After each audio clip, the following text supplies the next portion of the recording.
காஞ்சிபுரம் மாவட்ட பாஜக தமிழக அயலக பிரிவு சார்பில் 1000க்கும் மேற்பட்டோருக்கு நலத்திட்ட உதவிகள் வழங்கப்பட்டது. காஞ்சிபுரம் மாவட்ட பாஜக தமிழக அயலக பிரிவு சார்பாக குடியரசு தின நலத்திட்ட விழா காஞ்சிபுரம் ஒன்றியம் விஷார் கிராமத்தில் தமிழக அயலக பிரிவு தலைவர் யுவராஜ் ஏற்பாட்டில் பாஜக மாவட்ட தலைவர் ஜெகதீசன் தலைமையில் நடைபெற்றது. இதில் பாஜக மாநில பிரிவு அமைப்பாளர் ராகவன், தமிழக அயலக பிரிவு மாநில தலைவர் சுந்தரம் சிறப்பு அழைப்பாளர்களாக பங்கேற்று 15 பேருக்கு தையல் மிஷின், 500 இருளர்களுக்கு போர்வை மற்றும் 500 அரசு பள்ளி மாணவர்களுக்கு நோட்டு புத்தகம், பேனா, பென்சில் உள்ளிட்ட உபகரணங்களை வழங்கினர். இந்த நிகழ்வில் மாவட்ட துணைத் தலைவர்கள் கூரம் விஸ்வநாதன், ஜீவா, செந்தில், மாவட்ட பொதுச் செயலாளர்கள் ஓம் சக்தி பெருமாள், அதிசயம் குமார், காஞ்சிபுரம் மேற்கு ஒன்றிய கவுன்சிலர் நாகலிங்கம், காஞ்சிபுரம் மேற்கு ஒன்றிய தலைவர் கோகிலா, மேற்கு ஒன்றிய பொதுச் செயலாளர் பாரதி, மகேந்திரன் மற்றும் அனைத்து பாஜக நிர்வாகிகள் பங்கேற்று சிறப்பித்தனர்.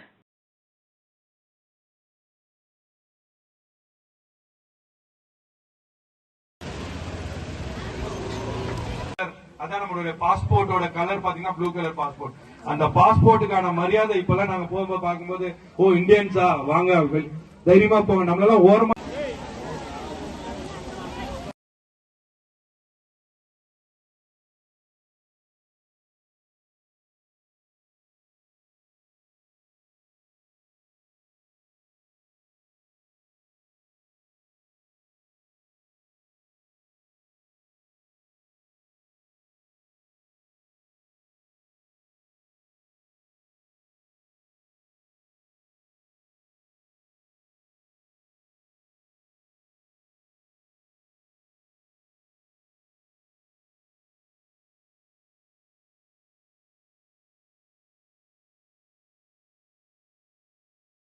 பம்மலில் ஸ்ரீ தாகூர் அனுகுல் சந்திரரின் 138வது பிறந்த நாள் மற்றும் சத்சங்க விஹார் 26ஆம் ஆண்டு விழா நடைபெற்றது. சென்னை அடுத்த பம்மல் சங்கர் நகர் தனியார் பள்ளியில் ஸ்ரீ தாகூர் அனுகுல் சந்திரரின் 138வது பிறந்த நாள் மற்றும் சத்சங்க விஹார் 26வது ஆண்டு விழா நடைபெற்றது. விழாவிற்கு முன்னாள் தேர்தல் அதிகாரி சத்யபிரகாஷ் சாஹூப் உள்ளிட்டோர் கலந்து கொண்டனர். விழாவில் பரதநாட்டியம், மயிலாட்டம், ஒயிலாட்டம், செண்டை மேளம், ஒடிசி நடனம், ஸ்ரீ தாகூர் அவர்களின் ஆன்மீக மருத்துவ தொழில்முறை கருத்தரங்கம் உள்ளிட்ட பல்வேறு மாநிலங்களின் கலாச்சார கலை நிகழ்ச்சிகள் நடைபெற்றது. பின்னர் செய்தியாளர்களை சந்தித்த அனுகா பேசுகையில், சென்னை பம்பலில் உள்ள சத்சங் விஹாருக்கு அனைவரும் வர வேண்டும். இந்த தலைமுறையினர் அமைதி, நிம்மதி வேண்டி பல்வேறு நிலைகளை தேடி செல்கின்றனர். ஆனால் சத்சங் விஹார் வருபவர்கள் மன அமைதியுடன் வருவதால் நல்ல வளர்ச்சிக்கு வழிவகுக்கும் எனவும், இந்தியாவில் கல்கத்தா, ஒடிசா, கர்நாடகா, ஆந்திரா என பல்வேறு மாநிலங்களில் இருந்து ஆயிரக்கணக்கானவர்கள் ஸ்ரீ தாகூர் அனுகுல் சந்திரரின் ஆசிரமம் வந்து மன அமைதி பெற்று செல்கின்றனர். இதனால் இந்தியாவின் தூணாகவும் வளர்ச்சி பெறலாம் என தெரிவித்தார்.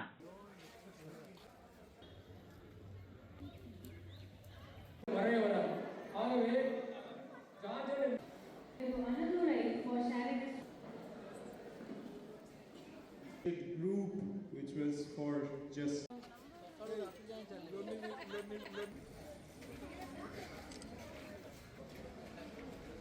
great privilege that you have come today, battling all the odds.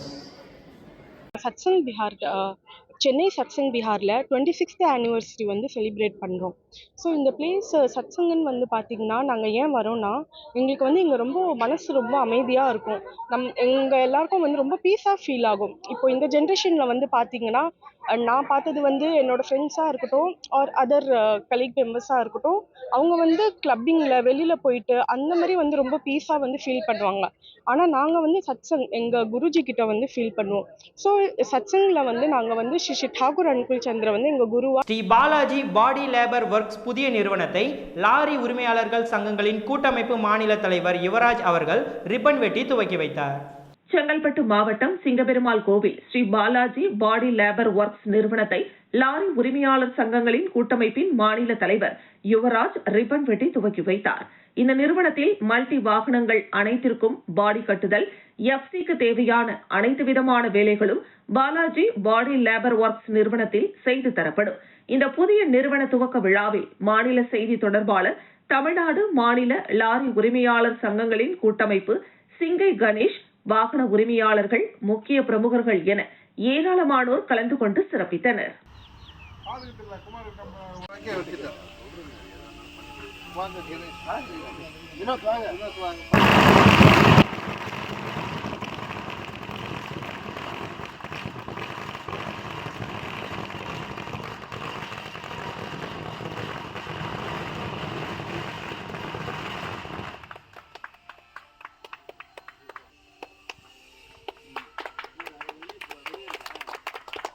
பாருங்க சார்.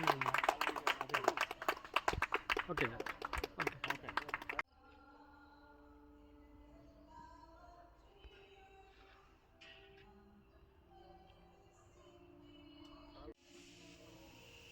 வியாபாரிகள் பொதுமக்களின் நலன் கருதி தேர்தல் ஆணையம் அதிகபட்சமாக 2 லட்சம் வரை பணம் எடுத்துச் செல்ல அனுமதிக்க வேண்டும் என சிங்கை கணேஷ் மற்றும் யுவராஜ் கூட்டாக தேர்தல் ஆணையத்திற்கு கோரிக்கை வைத்துள்ளனர்.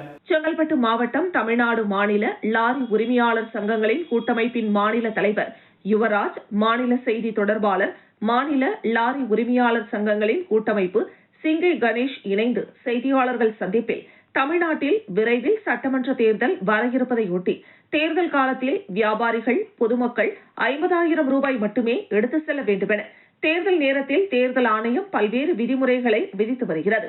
இதனால் பொதுமக்கள், வியாபாரிகள் பொருளாதார ரீதியாகவும் வணிக ரீதியாகவும் பல்வேறு சிக்கல்கள், இன்னல்கள், பொருளாதார முடக்கம் போன்றவை ஏற்படுகின்றன.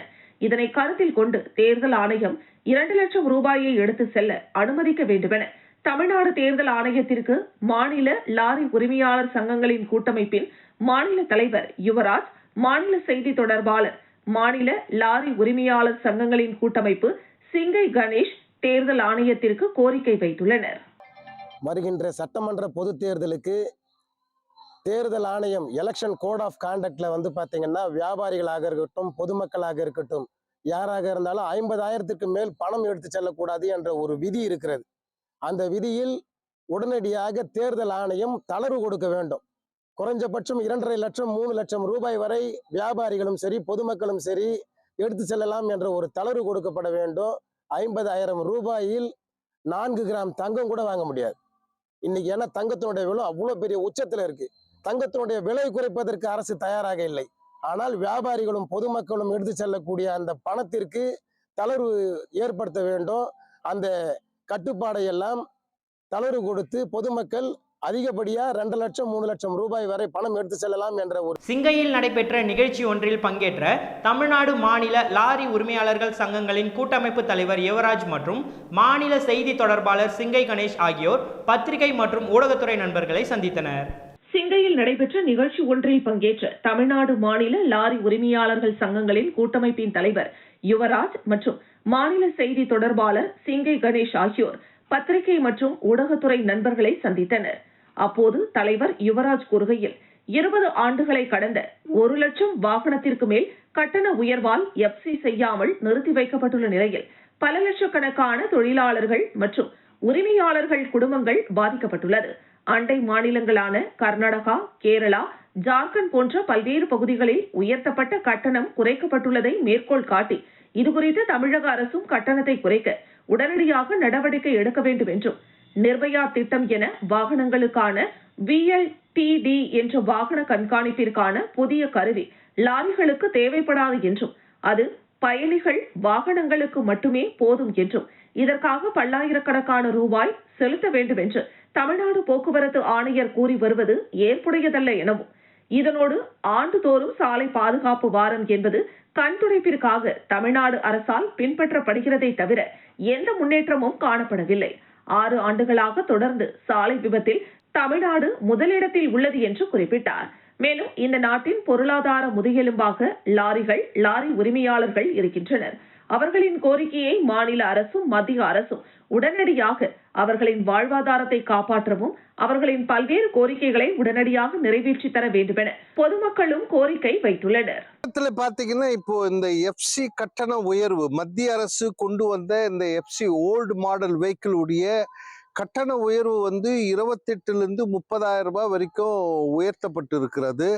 அதை கண்டித்து எங்களுடைய மாநில லாரி சங்கம் தொடர்ந்து போக்குவரத்து அமைச்சரோட கோரிக்கை வழங்கப்பட்டது, முதல்வரோட கோரிக்கை வழங்குறது, நம்மளுடைய மணல் லாரி கூட்டமைப்பு சார்பாக போக்குவரத்து ஆணையரிடம் மனு வழங்கப்பட்டது. இது வந்து ரத்து செய்ய வேண்டும், இதுக்கு கால அவகாசம் கொடுக்க வேண்டும் போன்ற கோரிக்கைகளை வைத்திருக்கிறோம். ஆனா இதுவரைக்கும் மாநில அரசு இது சம்பந்தமாக எந்த முயற்சியும் செய்யவில்லை.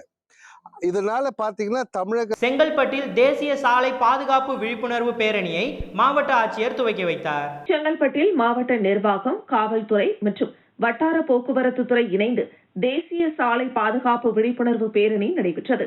இதில் சாலை விதிகளை பின்பற்றுவோம், விபத்தில்லா வாழ்வை வாழ்வோம் என்ற வாசகங்களுடன் கூடிய இந்த தேசிய சாலை பாதுகாப்பு விழிப்புணர்வு பேரணியை செங்கல்பட்டு மாவட்ட ஆட்சியர் அலுவலக வளாகத்தில் இருந்து இருசக்கர வாகனத்தில் தலைக்கவசம் அணிந்தவாறு புறப்பட்டனர். வருவாய்த்துறை, வட்டார போக்குவரத்து துறை, காவல்துறை என ஆண்கள் பெண்கள் என 300க்கும் மேற்பட்டோர் பங்கேற்ற பேரணியை மாவட்ட ஆட்சியர் ஸ்னேகா கொடியசைத்து துவக்கி வைத்தார். இப்பேரணி மாவட்ட ஆட்சியர் அலுவலகத்தில் இருந்து புறப்பட்டு ராட்டினம் கிணறு வரை சென்று மீண்டும் ஆட்சியர் அலுவலகம் வந்தடைந்தது. இருசக்கர வாகனங்களில் செல்லும் போது உயிர்காக்கும் தலைக்கவசம் கட்டாயம் அணிய வேண்டும். மது அருந்திவிட்டு வாகனங்கள் ஓட்டுவதை தவிர்க்க வேண்டும். 4 சக்கர வாகனங்களில் செல்லும் போது சீட் பெல்ட் கட்டாயம் அணிய வேண்டும். அதிவேகமாக செல்வதை தவிர்த்து சாலை விதிகளை முறையாக பின்பற்ற வேண்டும் என வலியுறுத்தப்பட்டது. இந்த நிகழ்வில் வட்டார போக்குவரத்து அலுவலர்கள் செங்கல்பட்டு இளங்கோவன், தாம்பரம் வெங்கடேசன் மற்றும் மோட்டார் வாகன ஆய்வாளர்கள் திருக்கழுக்குன்றம் சமிதா பானு, செங்கல்பட்டு ஜெயலட்சுமி உள்ளிட்டோர் கலந்து கொண்டனர்.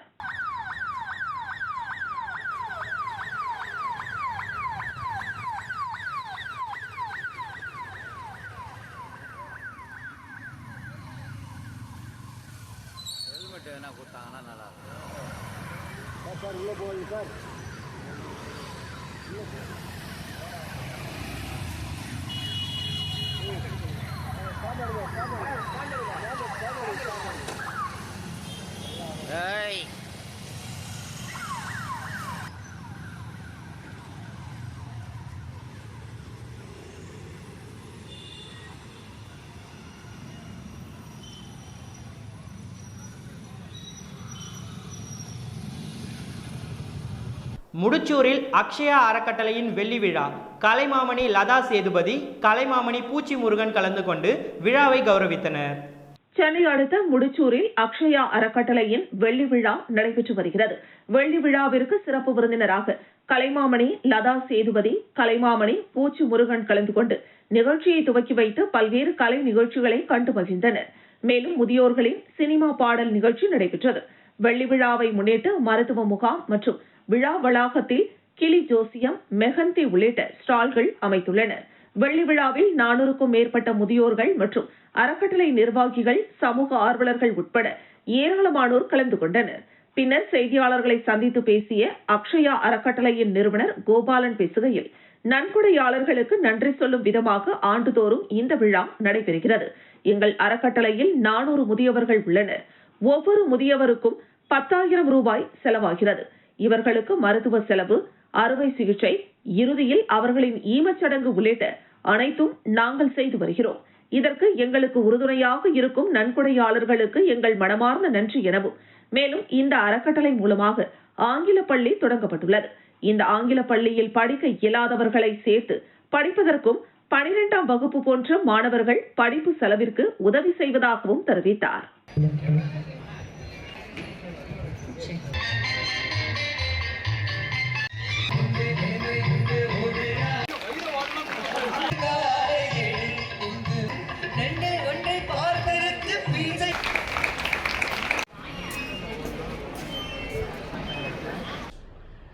அக்ஷயா ஆரம்பித்த நோக்கம் வந்து, நான் வாழ்க்கையில் முன்னேறி வந்தேன், திரும்பி சமுதாயத்தை திருப்பி கொடுக்கணும் அப்படின்ற. இங்கே இருக்க முதியோர்களுக்கு தங்குமிடம், இலவச உணவு, மெடிக்கல் ஃபெசிலிட்டி, அதாவது என்ன செலவு இருந்தாலும் அந்த மெடிக்கல் ஃபெசிலிட்டி கொடுக்குறோம். உடுக்கிற உடைகள் and entertainment and peaceful living எல்லாமே நாங்கள். திண்டுக்கல் மாவட்டம் பழனி அடுத்த ஆயக்குடியில் சமூக நீதி போராளி பழனி பாபாவின் 29ஆம் ஆண்டு நினைவேந்தல் நிகழ்ச்சி நடைபெற்றது. திண்டுக்கல் மாவட்டம் பழனி அடுத்த ஆயக்குடியில் சமூக நீதி போராளி பழனி பாபாவின் 29வது ஆண்டு நினைவேந்தல் நிகழ்ச்சி நடைபெற்றது. தொடர்ந்து சமூக நீதி களத்தில் பல்வேறு போராட்டங்களை நடத்தி சமத்துவத்திற்காக களம் கண்ட சமூக நீதி போராளி பழனி பாபாவின் நினைவேந்தல் நிகழ்வு ஆண்டுதோறும் அனைத்து அரசியல் கட்சி பிரமுகர்களால் ஒன்றிணைக்கப்பட்டு விமர்சையாக நடைபெற்றது. இதன் அடிப்படையில் தற்பொழுது பழனி பாபாவின் நினைவேந்தல் நிகழ்வு விடுதலை சிறுத்தைகள் கட்சியின் இஸ்லாமிய ஜனநாயக பேரவை தொகுதி அமைப்பாளர் சபிக் ராஜா தலைமையில் மாவட்ட செயலாளர் போர்க்கொடி ஏந்தி, மாவட்ட துணை செயலாளர் வாஞ்சிநாதன், அப்துல் கலாம் ஆசாத், நிர்வாக குழு உறுப்பினர் வடிவேல், ஹக்கீம் சேக் மற்றும் பாவேந்தன் ஆகியோர் முன்னிலையில் நினைவேந்தல் நிகழ்வு நடைபெற்றது. தொடர்ந்து விழாவின் சிறப்பு அழைப்பாளராக மாநில அமைப்பு செயலாளரும் முன்னாள் சட்டமன்ற உறுப்பினருமான நாசர், திண்டுக்கல் மண்டல செயலாளர் ஜான்சன் கிறிஸ்டோபர், மண்டல துணை செயலாளர் ஜலால் முகமது, ஒட்டன்சத்திரம் தொகுதி மாவட்ட செயலாளர் திருவள்ளவன், வேடசந்தூர் மாவட்ட செயலாளர் வெற்றி செல்வன் மற்றும் இவ்விழாவில் பொதினி வளவன், ஜெய்சீலன், பூமிநாதன், குமாரசாமி, சந்திரன், பிரபு, செல்லதுரை, ஆதி வளவன், தமிழண்ணன், அன்பழகன், பாவலன், மணிமுத்து, அருண், இளையதுரை, கார்த்தி, பிரேம், பிரகாஷ், செந்தமிழன், ரமேஷ், பார்த்திபன், கணேசன், சக்திவேல், குருநாதன், மருதமுத்து, சிவா, காட்டான்துறை உள்ளிட்ட 200க்கும் மேற்பட்ட கட்சி நிர்வாகிகள் கட்சி கொடிகளை ஏந்தியவாறு ஊர்வலமாக வந்து பழனி பாபாவின் நினைவிடத்தில் மலர்களால் அலங்கரிக்கப்பட்டு மாலை அணிவித்து வீரவணக்கம் செலுத்தினர்.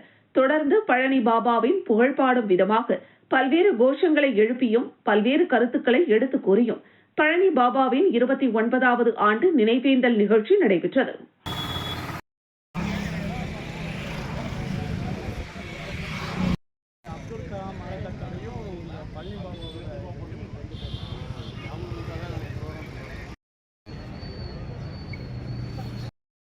வீர வணக்கம் வீர வணக்கம் வீர வணக்கம் வீர வணக்கம் வீர வணக்கம் வீர வணக்கம் வீர வணக்கம் வீர வணக்கம் வீர வணக்கம் கொஞ்சம் தம்பி ஒரே நிமிஷம் எடுத்துக்க நீ வாட்ட எடுத்துக்க கொஞ்சமே வெளியே வந்தல சுரேஷ் பூரா மறைச்சிருக்காங்க எல்லாருமே தெரியும் எல்லா பொறுத்து வச்சிருவாங்க வாங்க அவ்வளவுதான் வாங்க தம்பி எடுத்துட்டியாடா. ஒடுக்கப்பட்ட விளிம்பு நிலை மக்களுக்காகவும் சிறுபான்மை மக்களுக்காகவும் சமூக நீதிக்காகவும் இறுதி வரை தன்னுடைய இறுதி மூச்சு வரை போராடிய பழனி பாபா அவர்களை இந்த நாட்டில்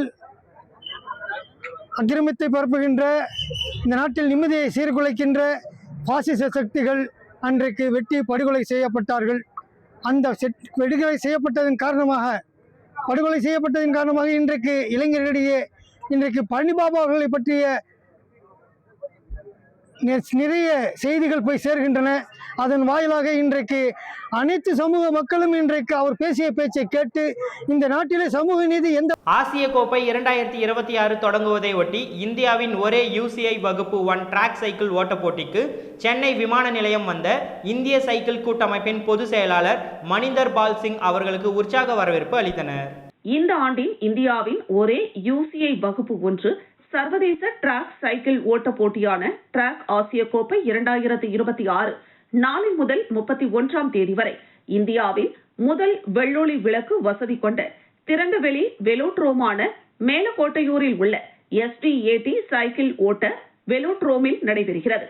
இதில் 11 நாடுகளை சேர்ந்த தலைசிறந்த சைக்கிள் ஓட்ட வீரர்கள் 2028 அமெரிக்க ஒலிம்பிக் போட்டிகளுக்குமான முக்கியமான ஒலிம்பிக் தகுதி புள்ளிகளுக்காக போட்டியிடுகின்றனர். டிராக் ஆசிய கோப்பை 2026 அதிகாரப்பூர்வ தொடக்க விழா OMRல் உள்ள நோவோடெல் சென்னையில் நடைபெற்றது. இதில் முக்கிய பிரமுகர்கள், அதிகாரிகள் மற்றும் சர்வதேச அணிகள் முன்னிலையில் இந்த சாம்பியன்ஷிப் போட்டி சடங்கு பூர்வமாக தொடங்கப்பட்டது. இந்த நிகழ்வு சென்னையை இந்தியாவின் சைக்கிள் ஓட்ட தலைநகராக நிலைநிறுத்துவதையும் இந்தியாவின் உலகளாவிய சைக்கிள் ஓட்ட தகுதியை வலுப்படுத்துவதையும் 120க்கும் மேற்பட்ட சர்வதேச மற்றும் தேசிய விளையாட்டு வீரர்களை ஈர்ப்பதன் மூலம் விளையாட்டு சுற்றுலாவை மேம்படுத்துவதையும் நோக்கமாக கொண்டுள்ளது. பங்கேற்கும் நாடுகளில் இந்தியா, நேபாளம், சிங்கப்பூர், மலேசியா, இந்தோனேஷியா, மாலத்தீவுகள், பிலிப்பைன்ஸ், மியான்மர், கஜகஸ்தான், உஸ்பெகிஸ்தான் மற்றும் லிதுவேனியா ஆகியவை அடங்கும். சொந்த மண்ணில் விளையாடும் சாதகத்துடன் தமிழ்நாட்டிலிருந்து ஒரு வலுவான SDAT சைக்கிள் ஓட்ட அணியும் சர்வதேச அரங்கில் மாநிலத்தின் திறமையை வெளிப்படுத்த உள்ளது. இந்திய சைக்கிள் ஓட்டுதல் கூட்டமைப்பின் பொதுச் செயலாளர் மணிந்தர் பால்சிங் சென்னை விமான நிலையத்தில் உற்சாக வரவேற்பு அளித்த பின் செய்தியாளர்களிடம் பேசுகையில் 2026 டிராக் ஆசிய கோப்பை சென்னை நிகழ்விற்காக இங்கு இருப்பதில் நாங்கள் மிகவும் மகிழ்ச்சி அடைகிறோம். இந்திய சைக்கிள் ஓட்டுதல் கூட்டமைப்பிற்கு ஒரு கட்டாய நிகழ்வாகவும் இந்தியாவின் முதன்மையான UCI வகுப்பு நிகழ்வாகவும் உள்ள இந்த டிராக் ஆசிய கோப்பை டெல்லிக்கு வெளியே நடத்தப்படுவது இதுவே முதல் முறையாகும். இந்த நிகழ்வில் 11 நாடுகள் பங்கேற்கின்றன. மேலும் ஒரு அற்புதமான நிகழ்வை நாங்கள் ஆவலுடன் எதிர்பார்க்கிறோம் என தெரிவித்தார். Very pleased to be here for the Track Asia Cup 2026 Chennai. This will be the first time that the Track Asia Cup, which is a mandatory event for the Cycling Federation of India and India's premier UCI class event, that this is being held outside Delhi. This starts on 29th, goes up till 31st. 11 Asian track nations will be taking part in this event. And we are really looking forward to a wonderful event. I'm really grateful to the government of Tamil Nadu, the Honorable Minister of Sports, Shri Udanidhi Stalin, my Dindigul மாவட்டம் பழனி அடுத்த தமிழக வெற்றிக் கழகம் சார்பாக ஆயக்குடியில் பழனி பாபாவின் 29ஆம் ஆண்டு நினைவேந்தல் நிகழ்ச்சி நடைபெற்றது. திண்டுக்கல் மாவட்டம் பழனி அடுத்த தமிழக வெற்றிக் கழகம் சார்பாக ஆயக்குடியில் பழனி பாபாவின் 29வது ஆண்டு நினைவேந்தல் நிகழ்ச்சி நடைபெற்றது. தொடர்ந்து சமூகத்தில் பல்வேறு சமூக நீதி போராட்ட களங்களில் களமாடிய பழனி பாபாவிற்கு ஆண்டுதோறும் நினைவேந்தல் நிகழ்ச்சி நடைபெற்று வருகிறது. இந்த நிலையில் தற்போது நினைவேந்தல் நிகழ்வு நடைபெற்ற நிலையில் தமிழக வெற்றிக் கழகம் சார்பாக நெய்க்காரப்பட்டி பேரூர் கழக செயலாளர் இஷாத் அகமது ஏற்பாட்டில் பொதுக்குழு உறுப்பினர் பாலன் தலைமையில் கட்சி நிர்வாகிகள் திரளாக கலந்து கொண்டு கட்சி கொடிகளை ஏந்தியவாறு ஊர்வலமாக வந்து பல்வேறு கோஷங்களை எழுப்பி பழனி பாபாவின் நினைவிடத்தில் மலர் தூவி மலர்களால் அலங்கரிக்கப்பட்டு வீர வணக்கம் செலுத்தினர். இந்த நிகழ்வில் நகர செயலாளர் மிதுன், ஆயக்குடி ஒன்றிய செயலாளர் மணிகண்ட பிரபு, பேரூர் கழக செயலாளர் சந்தோஷ், மாவட்ட துணை செயலாளர் நாகராஜ், பாலசமுத்திர பேரூர் கழக செயலாளர் கருப்பையா, கட்சி நிர்வாகிகள் 100க்கும் மேற்பட்டோர் கலந்து கொண்டு பழனி பாபாவின் புகழ்பாடும் விதமாகவும் தேசிய தலைவர்களின் புகழை எடுத்துரைக்கும் விதமாகவும் பல்வேறு கோஷங்களை எழுப்பி வீர வணக்க நிகழ்ச்சி நடைபெற்றது.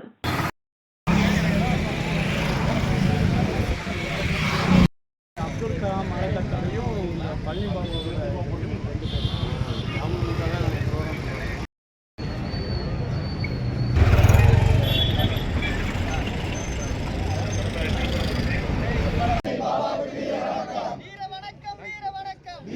தமிழக வெற்றிக் கழகத்தின் வீர வணக்கம். வீர வணக்கம் வீர வணக்கம். பழனி பாபாவுக்கு வீர வணக்கம்.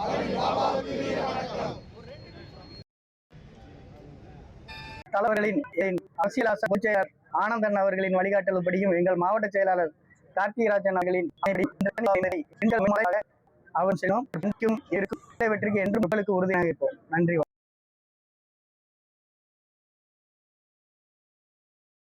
மாநில அளவில் கருப்பை வாய் புற்றுநோயால் பெண்கள் பாதிக்கப்படுவதில் அரியலூர் மாவட்டம் மாநில அளவில் முதல் 4 இடங்களில் உள்ளதால் நோயை தடுக்கும் வகையில் தடுப்பூசி வழங்கும் திட்டத்தை காணொலி காட்சி வாயிலாக முதலமைச்சர் துவக்கி வைத்தார். தமிழ்நாட்டில் கருப்பை வாய் புற்றுநோயால் பாதிக்கப்பட்டவர்களின் எண்ணிக்கை மாநில அளவில் முதல் 4 இடங்களில் அரியலூர் மாவட்டமும் உள்ளது என கண்டறியப்பட்டுள்ளது. இதனை தவிர்க்கும் வகையில் தமிழ்நாட்டில் கருப்பை வாய் புற்றுநோயை தடுக்க 14 வயதுடைய பெண் குழந்தைகளுக்கு 4 மாவட்டங்களில் HPV தடுப்பூசி வழங்கும் திட்டத்தை தமிழ்நாடு முதலமைச்சர் காணொலி காட்சி வாயிலாக தொடங்கி வைத்தார். அரியலூர் மாவட்டம் அஸ்தினாபுரத்தில் உள்ள அரசு மாதிரி பள்ளியில் போக்குவரத்து மற்றும் மின்சாரத்துறை அமைச்சர் சிவசங்கர், மாவட்ட ஆட்சியர் ரத்னசாமி ஆகியோர் தொடங்கி வைத்தனர். இதனையடுத்து அரியலூர் மாவட்டத்தில் உள்ள அரசு மற்றும் அரசு உதவி பெறும் பள்ளிகளில் பயிலும் 14 வயதுடைய 4190 பெண் குழந்தைகளுக்கு கருப்பை வாய் புற்றுநோய் தடுப்பூசி போடும் திட்டத்தினை போக்குவரத்து துறை அமைச்சர் சிவசங்கர் தொடங்கி வைத்தார். இதனையடுத்து தடுப்பூசி பெற்றுக்கொண்ட மாணவிகளுக்கு சான்றிதழ் மற்றும் பரிசுகளை போக்குவரத்து துறை அமைச்சர் சிவசங்கர் வழங்கினார். நிகழ்ச்சியில் அரியலூர் சட்டமன்ற உறுப்பினர் உள்ளிட்ட மருத்துவத்துறை உயர் அதிகாரிகள், மாணவிகள், ஆசிரியர்கள் என பலரும் கலந்து கொண்டனர். இதற்கான முகாம் மாவட்ட சுகாதார களப்பணியாளர்கள் மூலம் நடைபெற உள்ளது. முகாமில் பெண் குழந்தைகளின் பெற்றோர்கள், பாதுகாவலர்கள் முழு ஒத்துழைப்பை வழங்கி முகாமின் போது தகுதியுள்ள அனைத்து குழந்தைகளும் சர்வதேச தரத்தினை கொண்ட HPV தடுப்பூசி பெற்றுக்கொள்ள வேண்டும் என தெரிவிக்கப்பட்டுள்ளது.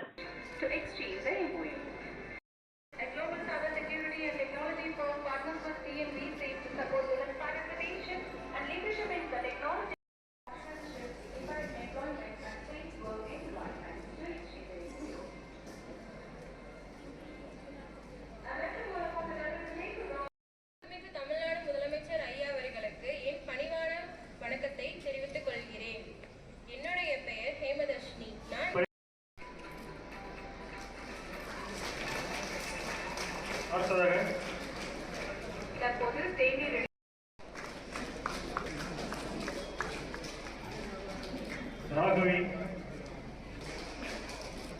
சத்யபிரியா.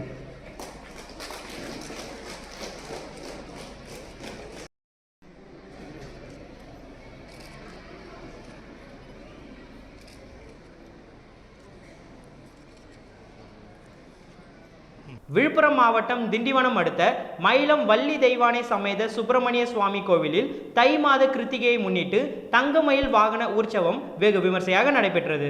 விழுப்புரம் மாவட்டம் திண்டிவனம் அடுத்த மயிலம் ஸ்ரீ வள்ளி தெய்வானை சமேத சுப்பிரமணிய சுவாமி கோவிலில் தை மாத கிருத்திகையை முன்னிட்டு ஸ்ரீ வள்ளி தெய்வானை சமேத சுப்பிரமணிய சுவாமி வண்ண மலர்களால் அலங்கரிக்கப்பட்டு தங்க கவசத்தில் ரம்மியமாக பக்தர்களுக்கு காட்சியளித்தனர். தொடர்ந்து மகா தீபாராதனை, சஸ்திரங்கள் கொண்டு சோடச உபச்சாரங்கள், கும்ப தீபம், பஞ்சமுக தீபாராதனை, கற்பூர ஆரத்தி ஆகியவை காண்பிக்கப்பட்டன. உட்பிரகாரம் வலம் வந்து தங்கமயில் வாகனத்தில் எழுந்தருளினர். தொடர்ந்து தங்கமயில் வாகனத்தில் மலைமேல் வலம் வந்து அழகன் முருகன் வள்ளி தெய்வானையுடன் பக்தர்களுக்கு காட்சியளித்தார். இதில் திரளான பக்தர்கள் கலந்து கொண்டு இறையருள் பெற்றனர்.